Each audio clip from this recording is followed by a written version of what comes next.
you tell us a little bit about the series, what inspired it, how you reported it, and why you're not dead yet? Well, what inspired it was, I wish I could say that this is a story that I've been wanting to do all my life, but it's actually a story I've been trying to avoid for the last 3 years. Greg Burton inspired this story. I've known a few mafia people in Palm Springs over the last 35 years, and I've been in a few precarious situations, and I guess I told Greg about a few of those stories, and he thought, well, Bruce has been put in a dangerous situation. That would be a good story. Let's hear more about that. And so he's been trying to get me to write a story about the mafia in Palm Springs, and he said, I'd like to see a story on the history of the mafia of Palm Springs. I'm thinking, yeah, I can do that in 15, 20 inches, and it was such a humongous project that I put it off, and then finally he carved some time for me to work on it, and I've been working on it for the last 5 months, and I've used some sources, but that I've known, but just doing a lot of research, the thing just came alive and it snowballed, and being able to find out that the Detroit Purple Gang actually had the roots of the mafia in the Coachella Valley back in the early 1930s was fascinating to me, because mostly you see Chicago mafia here in Palm Springs and New York mafia, but it was the Purple Gang that really brought gambling here, and gambling has always been the lifeblood of the mafia, and they really changed the whole tone and ambiance of the Coachella Valley, because they brought in the high rollers, and they brought in the entertainers and the studio moguls, and really they turned Palm Springs from a pioneer town into a really high-rolling, wide-open town. And so it's been a fascinating journey researching this story about the history of the mafia in the Coachella Valley. I love the idea that all this shady business is happening right here in the sunshine. So, were you aware of that when you moved to Palm Springs? You know, when I was growing up in Los Angeles, you'd always heard stories about Frank Sinatra being, a member of the mafia, and we always knew that Frank Sinatra lived here. But I really had no idea. When I worked at the Desert Sun in the first couple of years, it was just like working in any other small town newspaper. And it was frankly, I was doing a pitch for a TV series with Warner Brothers, and I was telling them about my idea, which someone had asked me to write, actually, and they listened to that. And then I got this phone call in the middle of our interview from Bob Crosby, who was Bing Crosby's brother, and I had to take the phone call, and I came back, and they said, that other story's okay, but what we're thinking is we'd like to see a story about an entertainment editor in Palm Springs, and he could be covering all these celebrities and society figures and mafia. I'm thinking, mafia? I really had no idea that there was a huge history of mafia in the Coachella Valley. And then once they told me that, it was like it opened a door, and everywhere I went, there was just mafia people, and I got to know some of those people, like the guy who his mother dated, Fat Philly. and my secret father. Yeah, right. And that's what's so fascinating about this town, is that there's layers to this town, and all these people came to hide away, and it didn't make any difference if you were mafia, or if you were gay, or if you were a movie star trying to get away from all the media. These people all came to the Coachella Valley to get away and to live a life of freedom. And that's why some of those people who lived in those underground existences kind of got along with each other. They all kind of accepted each other because they all had the same reason for coming out here. And I always found that very fascinating. And Todd, you grew up here, so at what point were you aware of the mafia presence in Palm Springs? Pretty early on. I mean, I lived here when we moved here when I was, I think, 12 or 13, so 7th or 8th grade. My mom, as was mentioned earlier, was the society columnist for the newspaper, and so she dated a lot of guys, who owned suit stores that burned down. Not a lot of people have a suit store that burns down, so you got to have really bad wiring. Or really bad suits. Or Westman is your landlord. It's the one town I can do that joke in. Let me have it. But even before that, living in the Bay Area, my mom had always had this proclivity for dating shady guys. It was always a guy who may have been Frank Sinatra's muscle. And my opinion, even at the time, was, well, if you were, you wouldn't have lasted long going around telling a society columnist that you were Frank Sinatra's muscle. So I was a very bright young man to realize my mom was probably being lied to, but she wasn't all that aware of it. But also, my grandparents lived at Canyon Country Club, and, there were some old Chicago and New York mafia folks that were some of the first people that were living at Canyon, and that's who my grandparents played gin rummy with. There was a guy who lived at the Villa Alejo, there on the corner of Alejo and Indian, where my other set of grandparents had a place. And my Papa Dave, may he rest in peace, one day said to me, I wouldn't make bets with that guy if I were you. And I said, why? And he said, because he might collect. And, then I, as time went on, I realized, oh, there's a reason why it always looked like he was about to shoot someone, because he was about to shoot someone all the time. And so my fascination with the mafia at that point was, just sort of an ancillary thing. But just as a young man, as a writer and reading books and watching TV and watching movies, I've always been fascinated by organized crime figures, because I think it is the embodiment of the American gunfighter in modern day society. And I think as a writer, it's interesting for me to look at these people who we romanticize, because for most of us they don't really exist, except for Bruce and some of the folks I met in the lobby. The odds of you running into a mafioso are the same as you running into a vampire. They're both things you've seen on TV or in movies, but you've had no actual interaction with them, so you can romanticize it. You can romanticize a killer or a crook. But if Whitey Bulger killed your father and took all of your money, you sure as hell would not be romanticizing it. So I've always been fascinated by that duality that exists in the bad guy that's the hero, the Michael Corleone, or just Whitey Bulger himself, who I'm sure many of you know about. But if you don't know, do all of you know who Whitey Bulger was? Okay, because he's here tonight. Whitey. This is the mafia cognoscenti. Yes. So for those of you who don't know, Whitey Bulger ran basically the Southie gang in Boston. His brother was a state senator and then later was the president of the University of Massachusetts, which is a pretty good job. And he was basically working in cahoots with the FBI for many years, and then he disappeared and was found almost 20 years later in a tiny little apartment in Santa Monica where he'd been hiding all this time, with a wall filled with money and guns.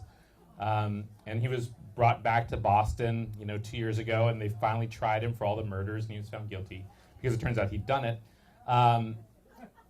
But he was like Robin Hood in Boston. People revered him, and then you start to hear these stories of the people that he killed and the women that he killed and the things that he did, and the myth doesn't line up with the human. And I think that's sort of, the fascinating part of what Bruce was writing about this week, was here's a city that's built on this ethos.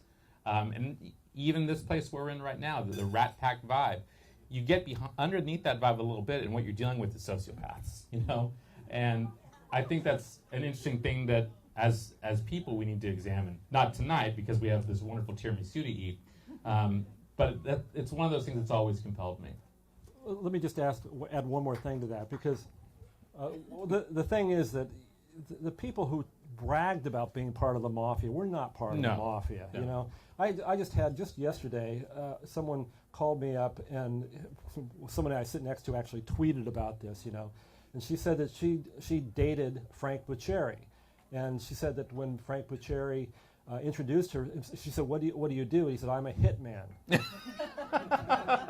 and I also work at Kinko's. And as Mel Haber will tell you, Frank Buccieri's brother was a hitman, but Frank Buccieri ran a loan. He was mobbed up in Chicago, but he ran this loan operation, and it was a legitimate loan operation for the Pritzker law firm in Chicago, of which Penny Pritzker is now our Secretary of Commerce.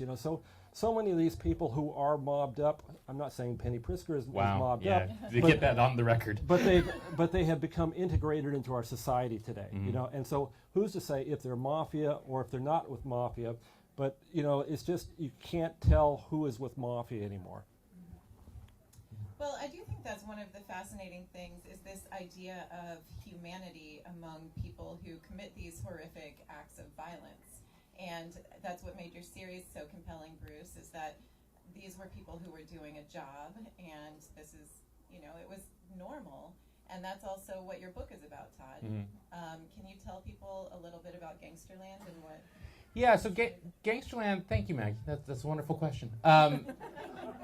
Well, Gangsterland is a novel that is actually about a hitman from Chicago who kills the wrong people and is shipped to Las Vegas, where he has to hide out as a rabbi at a temple in Las Vegas that the mafia runs. And it's sort of a play on an old truism, which is that the mafia and the Jews were thick as thieves. You know, there's a person here today who's a relative of Meyer Lansky's. And he was a bad Jew, as it turns out, but the bad Jew and also a bad Jew. And so I wanted to examine that idea of this honor among thieves. And it's a thing that, you know, sort of exists. But the problem with thieves is that they're not really trustworthy as a people. And so when you hear about people getting shot in the back of the head or someone rats out to the FBI or any of those things, it's because if they were good, honest, normal people, they wouldn't be in a business where they were criminals. So that was part of the genesis of the novel, but also I wanted to examine where the mafia had gone to. So the traditional mafia in Chicago, you know, that it doesn't exist as it did in the 1940s, the 1950s, 1960s even. Now it's mostly the street gangs. And I think it's an interesting thing that, you know, Bruce and I are here tonight obviously talking about the mafia and the five families and the mob and all of that stuff. But if you change one word in that sense and take mafia out and put Crip in, we're not sitting here and having a conversation about the street gangs of Los Angeles. You guys aren't paying $75 to have this dinner to hear about the street gangs of Los Angeles. But that's what the mafia has morphed into, are the organized gangs, the Bloods, the Crips, the Mexican mafia, the cartels. And that's a little bit what I examined in Gangsterland, the evolution from this idea of this prideful, honor-bound society, this idea of omerta, all that stuff, to what it is now, which is mostly cybercrime and drug dealing. You know, that's what organized crime does now.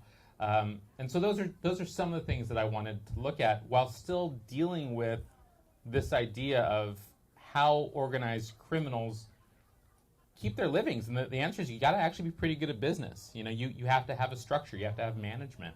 And I think that's the thing that we look at as normal working people, where we say, oh, if we were in the mafia, I wouldn't have to go to work every day. I'd sleep till noon. I'd eat pasta all night. I'd watch The Godfather as I fell asleep. I'd wake up in the morning and do it all again. No, you're hustling 24/7 trying to make a dollar. It's not a good job. There's no benefits. You're on Obamacare. It's horrible. Yeah, but I think sort of what is romantic about the mafia is the concept that these guys did everything on a handshake deal. Right. You know, they called themselves men of honor. And basically, that was because if you broke your word as a They're mafia gonna kill member, you. yeah, you couldn't take the other guy to court. Right. Yeah, but That would have been fun. Small claims court with the Giancanas. Judge Judy. your next client, your next customer is Tony Accardo and Bobby Kennedy. Yeah, right. Yeah, but I think there is something about that. I mean, everybody is frustrated today by the institutionalized corruption that's in the whole society, and so you kind of think, oh, there's some people who dealt with things the old-fashioned way, you know. So. Well, and that's sort of the thing about here and in Las Vegas, where they talk about, oh, it was better in the old days when organized crime was in charge because people didn't step out of line. Yeah, but then the people who did step out of line got shot in the face. Yeah. You know, it's a weird sort of disparity. Just about every entertainer that I know who worked in Las Vegas in the 50s and the 60s even say that those were the good old days because, you know, they didn't have to worry about budget so much, you know. I mean, they had a skim and the entertainers were just for their own amusement and, you know, but it's true. I mean, even wholesome guys like Andy Williams used to say, yeah, those were the good old days. I'm curious how the mafia ended up in Palm Springs, and you can answer this for me, Bruce. What are crime families looking for in a neighborhood? Yeah, well, certainly the weather, you know, and it's got to have a tram, you know. Yeah. They love the Alps, Yeah, like. that's right. That's right. No, a lot of it was the fact that it was a small town that I talked this over with Ray Corliss, who was Frank Bogart's best friend, and I mentioned this in the column that I wrote on Tuesday. The fact that Palm Springs was a pioneer town, an old West town, and the people who lived here believed in the code of the West. And the code of the West has a lot of similarities to the code of the mafia, you know. I mean, people accepted an individual based on how they discovered that person, not what they heard about their past, you know. And again, a man's word was his bond, you know. They believed in the handshake deal. So there was that, you know. But there was also the fact that when so many mafia people came here, this was a developing town. They didn't have real police force. They had the sheriff, the Riverside County Sheriff, as the law enforcement even after Palm Springs incorporated. So, you know, but they started coming here and they were overwhelmed. And whereas a town like Beverly Hills would have an ordinance saying, you know, a convicted felon has to register here. You can only pass through Beverly Hills 5 times a month, you know, which is ridiculous, you know. But Mickey Cohen got caught. It's always the Jews that catch. Yeah, and Palm Springs didn't have anything like that. It was partly because they thought, well, these people aren't doing any damage here, you know, so we don't consider them dangerous to us. But at the same time, they had to be realizing that they were strategizing for things that would affect the entire nation. But they didn't have enough people to be able to enforce any type of laws, so that just attracted more and more people. And, you know, it really wasn't until things like social media. I mean, even in the 90s, they started trying to get into Indian gaming here in the Coachella Valley.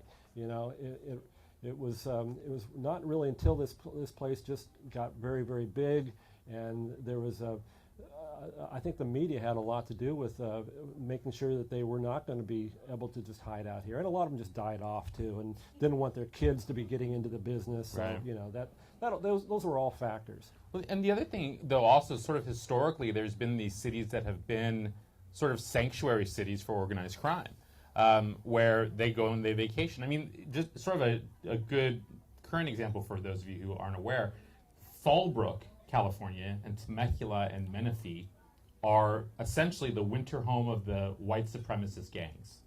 So the leaderships of the KKK, the Aryan Nation, those guys have, you know, beautiful vacation homes in Menifee. And you don't hear about a lot of things going on there because, you know, that's where they don't do their business. And that's how it was for a while in Las Vegas. Las Vegas has always been considered an open city. And Palm Springs is the same way. That, you know, has there been a killing in Palm Springs? No, they usually wait till they get out of town. Right. Beaumont, filled with bodies. Banning, filled with them. But even in, you know, war zones, you know, there's all these sort of historical stories of enemies who will go on vacation in the same spot and not do anything to one another. Is that part of the thing here in Palm Springs? Well, that's what the police said, and that's what even the FBI said, and it was sort of a convenient thing to say that, you know. It didn't mean that there wasn't illegal gambling going on here. There were a lot of illegal activities, and it was very convenient to say, well, there's no serious crime here in the Coachella Valley. But there was people who were strong-arming nightclubs to get cigarette machines here in the 80s. And there was a lot of illegal activity. Even Mel Haber says, He didn't see any of the illegal activities in Palm Springs that he saw in other cities. You know, of course, you know, he grew up with Louis Lepke knowing his father. You know, Louis Lepke was the head of Murders Incorporated. So you know, by comparison, there wasn't so much going on, but there was still some of that going on. But there were big cases like the Ray Ryan case, where Ray Ryan was Mr. Palm Springs. He was very close friends with Frank Bogart and Ernie Dunleavy in Bermuda Dunes, and they didn't want a high-profile crime like that here in the Coachella Valley. So, you know, they were trying to whack Ray Ryan for 20 years, and they finally got him when he went back to Evansville, Indiana. Tells you how ineffective they were. It took them 20 years to try to kill a guy. It took the guy who was the Las Vegas representative of the Chicago outfit that long to get permission from Tony Accardo to do the whack. Well, and there hasn't been a mob killing in the West Coast since 2006. There was a guy in Vegas that was killed. So that's they were good. just really good at it. Yeah, right. We just don't know. That's a good point. Yeah. Have either one of you had any personal encounters with members of the mafia? Well, there's my dad, Fat Philly, Beyond your dad. the two finger. Well, you know, writing crime fiction for the last 15 years, I've run into a fair number of shady people. The weird thing, and I'm sure Bruce is experiencing this week, is when you start writing about bad guys want to tell you their stories. And so I've had more than one occasion to talk to guys that said that they, you know, were foot soldiers, they did this or they did that. And there were kids that I grew up with who, you know, worked for their dads out here and did jobs. But what I have found recently is the number of people who are in their 60s and 70s and 80s, subsequent to this specific gangster novel coming out, calling, or not calling, thank God, but emailing and saying, hey, let me tell you my story about the Jews in the mafia, or let me tell you about how you got this point wrong. I love it when they email to say what I got wrong. That's great. It's like having my mom still alive. Here's how you've messed up. But I think the thing that makes a bad guy most effective, generally speaking, is they don't want to talk about it too much. You know, if they're talking about it, it's because they've been caught already. No one wants to say, oh yeah, I've robbed a bunch of banks for the mafia and now I'm funneling money to the Mexican mafia for cocaine. No one's going to come and tell a crime novelist that. But you know, all of the men that my mother dated who showed up at our house in a limousine that they weren't driving, because there's a couple guys that just drove their own limousines. That was weird. I'll tell you a brief story. There was a guy my mother dated who drove his own limousine. He'd pull up in front of our house, and he would crawl through the window in the middle and get out the back. You got to tell me his name, maybe after the show. God. His name was Frank. This is in the Bay Area. But yeah, but not in a nefarious way. They just want to tell stories, you know. That's all they want to do now. What about you, Bruce? Well, yeah, quite a few actually. But there was one guy that he says his mother dated, and I really can't believe that. But the Fat Philly that I referenced, I remember in the 1990s, I was over at the Ocotillo Lodge, and he had been drinking, you know, and he starts yelling across the room, Bruce, why don't you effing write about me sometime, you know? And he came over and he started talking about he had just gotten back from Moscow, and this was after the fall of the Soviet Union. And he starts talking about big money in Moscow, Bruce. Big money in Russia. He was right. Yeah. And he was working. I mean, he was an Italian mobster, but he was working with the Russian mafia, you know. And yeah, I mean, he was drunk and he was belligerent and all that, but you know, they spill sometimes. And there was another guy that I was almost going to write a book about, actually, and it was a guy that Mel Haber employed. He was a guy who was a maitre d' over at Cecil's, and we talked a little bit about this. And he was also a maitre d' at Sam Giancana's Calneva Lodge, and he had cancer. He had lung cancer, and he just decided that he was, as he put it, I'm dead already. and he decided that he wanted to tell his story. And I said, I'll be glad to tell it for you. And he started telling me about how he had met this one Chicago soldier in World War II. They were fighting in Italy, and you know, the guy recognized that this guy was good with a gun. And he came back from World War II, and he didn't have anything to do. He couldn't find a good job, and so this guy said, "You want to work with us?" And in those days, you did things like you became a driver for somebody, or you worked in a casino for somebody, and he kind of gravitated to the casinos, and he was good at what he did. He never told me he killed anybody, but he might have been getting to that because we had a few conversations over at D'Amico's Steakhouse. It's a wonderful place that burned down 7 times. Right. That place burned down every fall. and we got to the point where he came in one day and he says, Bruce, we gotta stop this. I just discovered I've got a daughter. A daughter in Baltimore.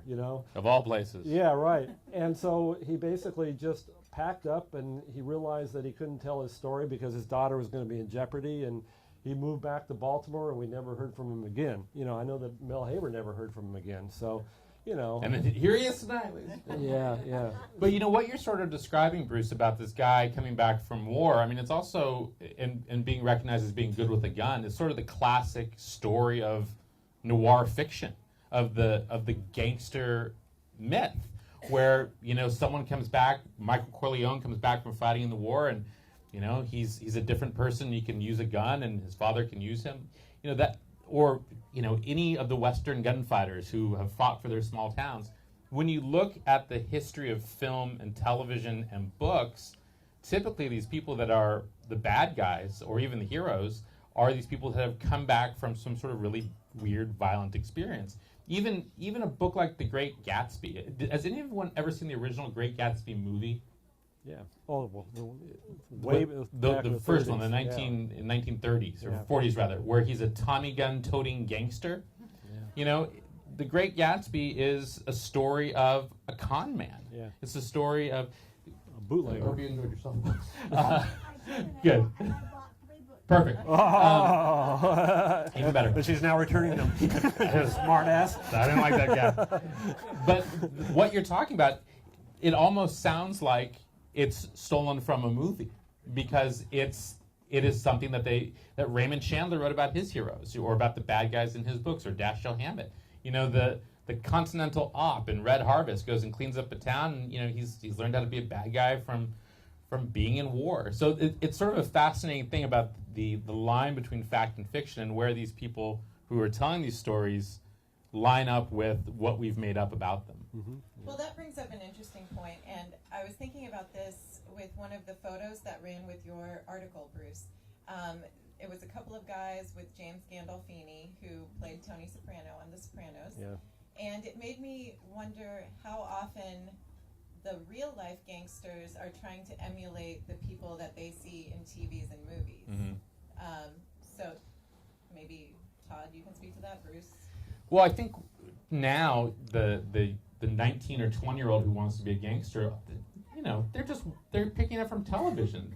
All they do is walk around quoting The Sopranos. It used to be they walked around quoting The Godfather, but now it's The Sopranos, or it's Boardwalk Empire. It's this. They're recreating a world that didn't quite exist. Of course, the mafia existed. All these original 5 families were out there, but the romanticism is a fiction that Mario Puzo created, that then everyone, including Todd Goldberg, ripped off for profit and to impress young minds. But when you go to a place like Chicago or New York or Las Vegas, and you see these young guys dressed in tracksuits trying to look menacing, they're taking their fashion cues from a television show. And I think that's the argument that popular culture has always had against it, is, oh, you're making people want to shoot people by having shooting in video games, or you're glorifying violence, or you're glorifying sexism, or you're glorifying this, you're glorifying that. And the fact of the matter is we are.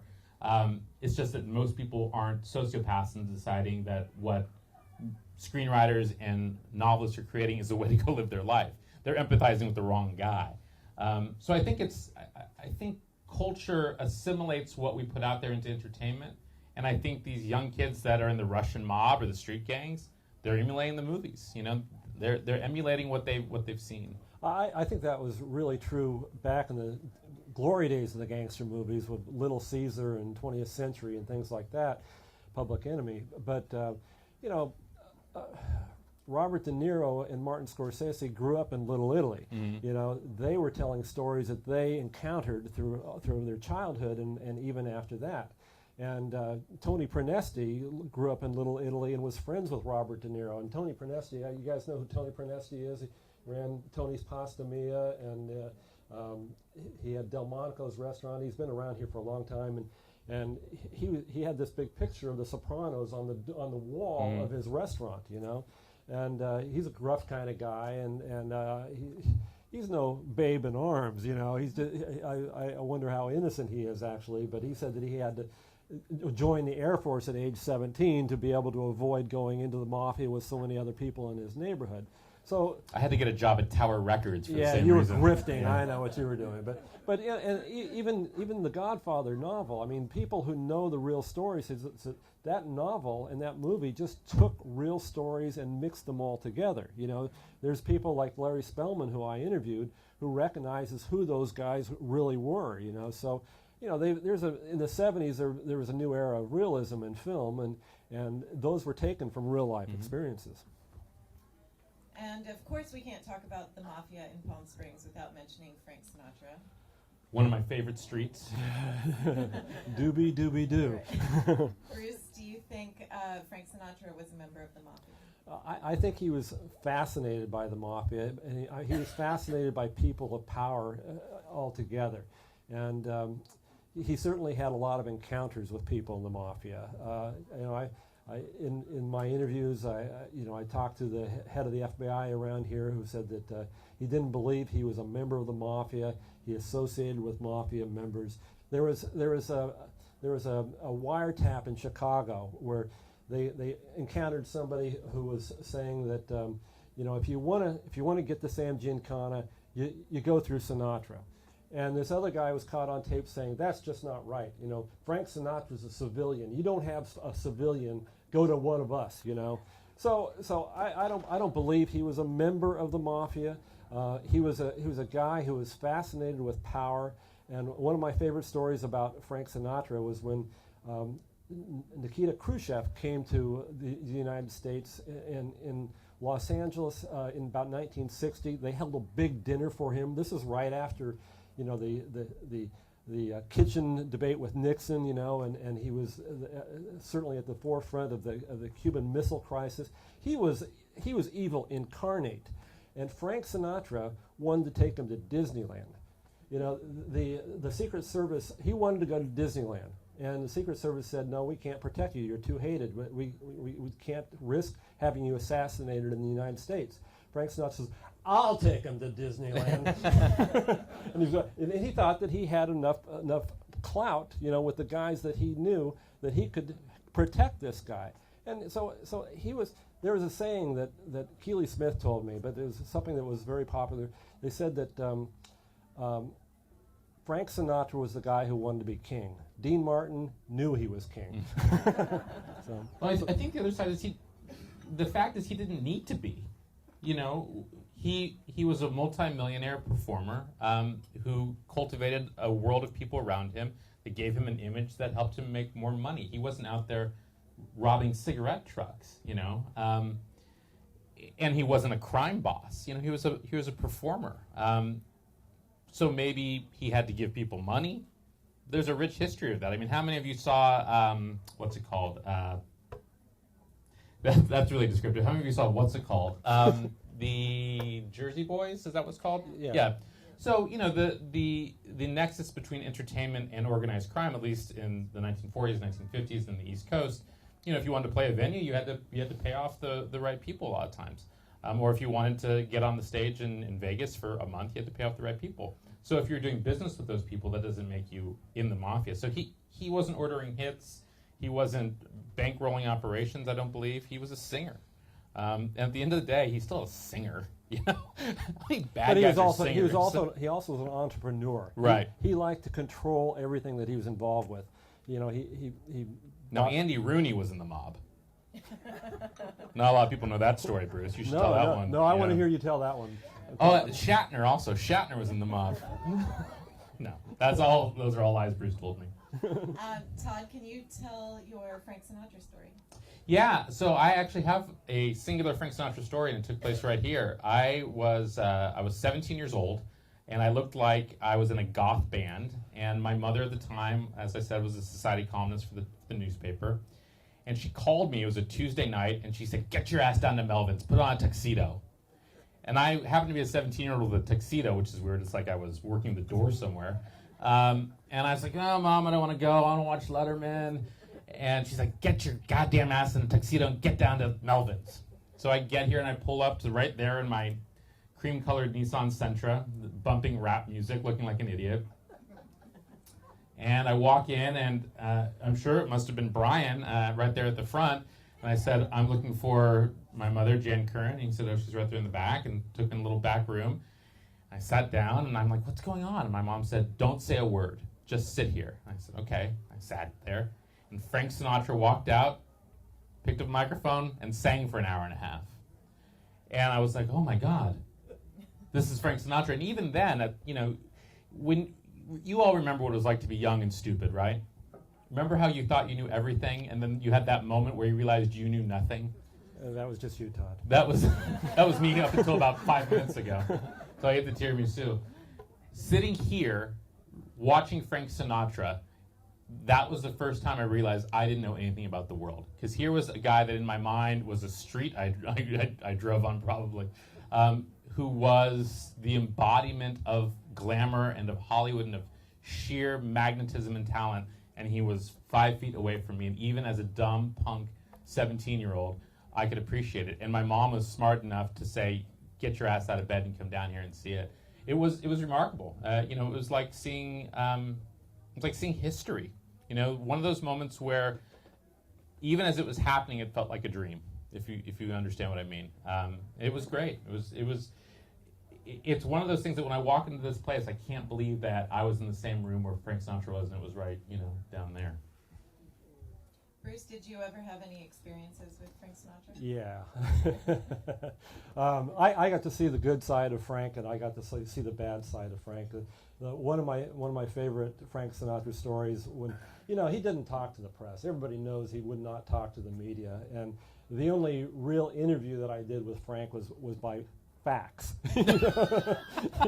Very slow interview. I sent him my questions, and a couple days later, he came up with some actually pretty good answers. But one time, he was at a benefit where it was an auction, and somebody they were auctioning off his own art. He wasn't a great painter, but he loved painting, and this one guy who actually Peter Epstein, who some people might know that name, he was a kind of a mobbed up guy from Chicago. He bought one of Frank's paintings for $7,000. And so I walked up to him and I asked Sinatra, so what do you think about this? He goes, "For $7,000, I would have painted his house." And I thought, wow, that's a great quote,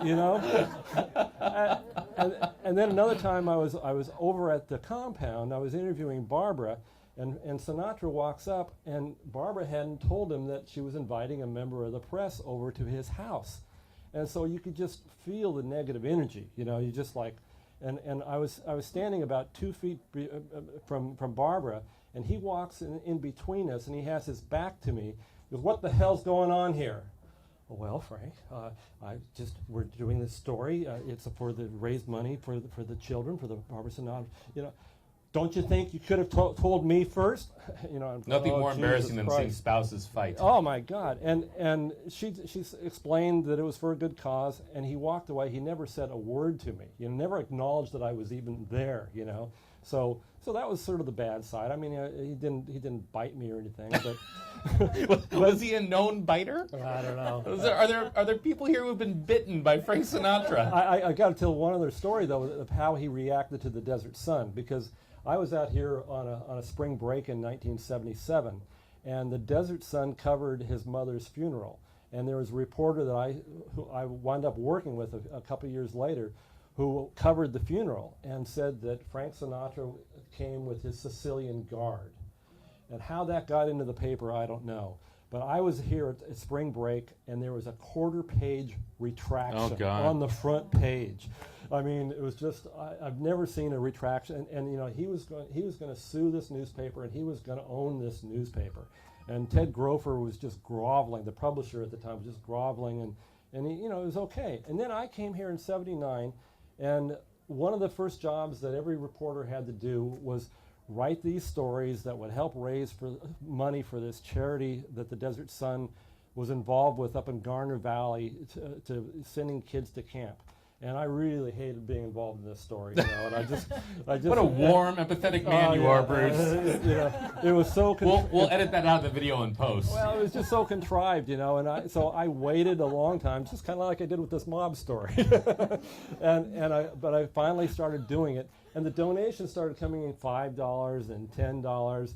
And I'm about a week away from the end of our campaign, you know, and I'm still $1,000 away. And we get a check for $1,000 from Frank Sinatra. And so, you know, that's how he could do this to a newspaper he was going to put out of business just 2 years before.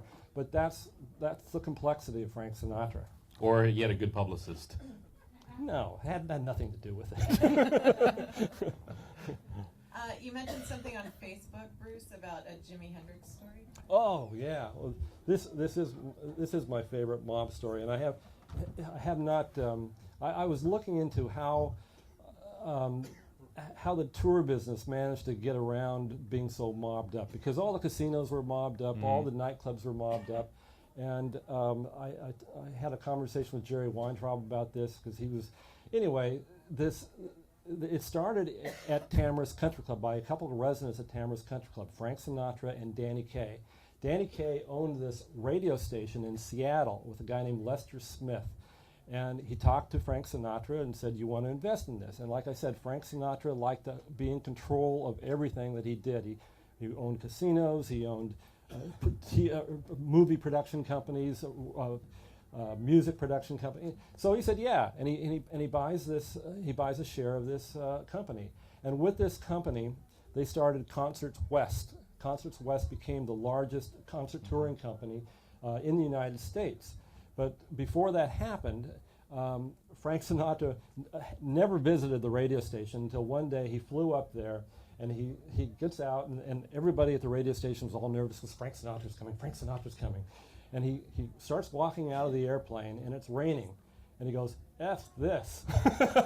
Gets back in the plane. They fly away. He never visited his radio station, and he sold his radio station. But with the money that they got to invest, with the money they got from Sinatra's investment in the radio station, they had this DJ named Pat O'Day. And Pat O'Day used to do these sock hops, basically. Pat O'Day, who's my Uncle Burl's best friend. Seriously? Mm-hmm. Oh, okay. In KJR in Seattle. Yeah, right. That's the station. Yeah. Sinatra owned a piece of that station. That's where my Uncle Burl worked. Okay, so as a DJ. So from these sock hops evolved Concerts West, and Jimi Hendrix is from Seattle, and Jimi Hendrix, when he was a teenager, came to one of Pat O'Day's sock hops.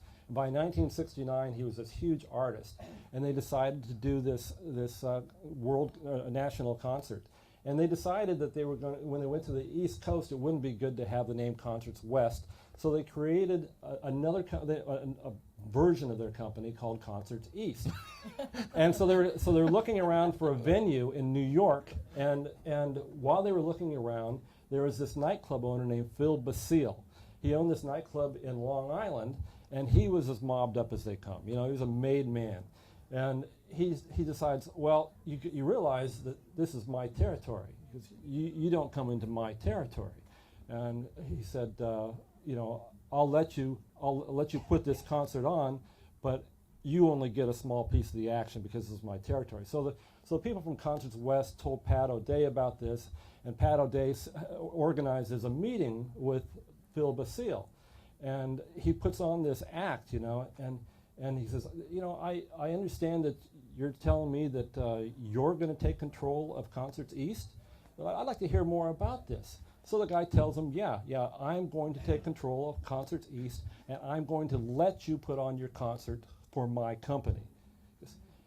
I thought that's what you were saying, and I'm really kind of surprised, because I thought you were smarter than that. do you know who you're talking to? Do you realize who owns the radio station that I'm involved with? Do you know that this is a Frank Sinatra operation? Are you telling me that you're going to muscle in on Frank Sinatra? And Phil Basile goes, no, I didn't know that. And he goes, yeah, I'm going to tell you what we're going to do. You can have Concerts East, but Concerts West is going to perform in New York City. And if you want to put on your own concerts, that's fine, but you don't get a cent from Concerts West Productions in New York. And that's what happened. And I talked to Jerry Weintraub about this afterwards, because Jerry Weintraub became a part owner of Concerts West. And he actually got $1 million from the company that Lester Smith and Danny Kaye owned, and that's how he put on the first Elvis Presley concert tour with Concerts West. And he had, the first time he tried to do something in New York, he had the same things happen to him. He was told by a guy that this is my territory, you don't come in and do anything in my territory. And his father worked in the garment district and knew a lot of these people, and so he arranged a sit-down meeting with this guy who was like a godfather. Jerry would never tell me who this guy was. He says he's still alive, but he's been to my daughter's Ralph Lauren. mitzvah. and he says that what happened was that this guy says, we will let you operate here, but if I ever hear of you doing an illegal thing or even a bad thing, then we're going to take our percentage of this.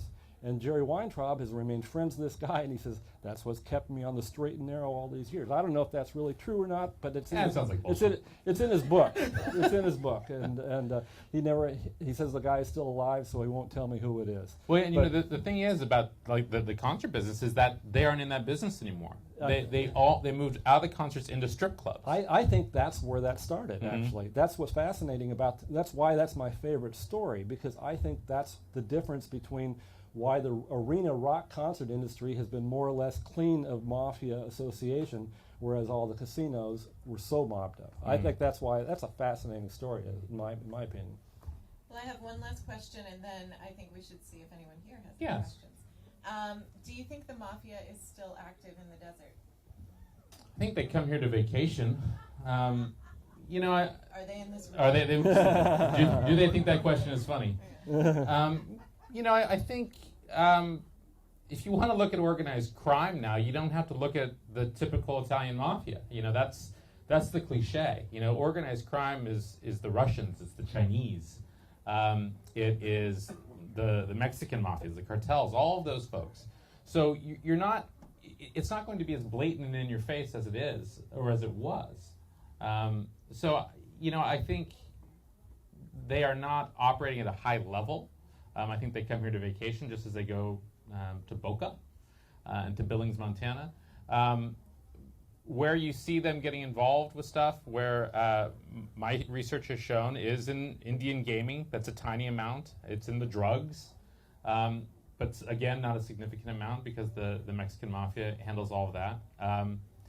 And periodically in things like, real estate and subprime mortgage loans, things of that nature. Where the cons have happened in the 21st century is in real estate. That's where they're getting in. That's where they're doing the shady deals. It's computer crime. It's mortgage crime. It's identity theft. And if you want to do identity theft, the thing to do is to go into a hotel. That's where you can get all of the identities. Are there any women involved? Because let me just address what he said. One thing: did you realize that the guy who was in charge, who did more of those subprimes with Countrywide, was the name sponsor of the Frank Sinatra Celebrity Invitational just about 6 years ago? Yes. I think you have to distinguish between are there mafia soldiers running around here, and is there mafia money here in the Coachella Valley? And no, I don't think there's mafia, especially Italian mafia soldiers around here anymore. But certainly there's a lot of mafia money that is still active here. I mean, all those payday payrolls things, where you can charge 300% interest. Those things used to be considered loan sharking. And today it's all legitimate. Everything we've talked about this. So many of the things that the mafia was involved with have become legitimized. And the FBI, the guys I talked to for my story, are very frustrated because they said that Congress has not kept up with the sophistication of the mafia. They have not been giving them the tools to combat white-collar crime.